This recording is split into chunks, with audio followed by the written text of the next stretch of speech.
কোনোদিন আপনি ভেবেছেন আমাদের যখন খিদে পায় তখন আমাদের পেটের মধ্যে এই রকম সাউন্ড হয় কেন? এই সাউন্ডটা কিসের?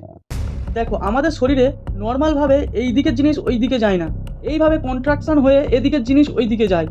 এই আওয়াজ পেট আর ইন্টেস্টাইনের মুভমেন্ট থেকে আসে।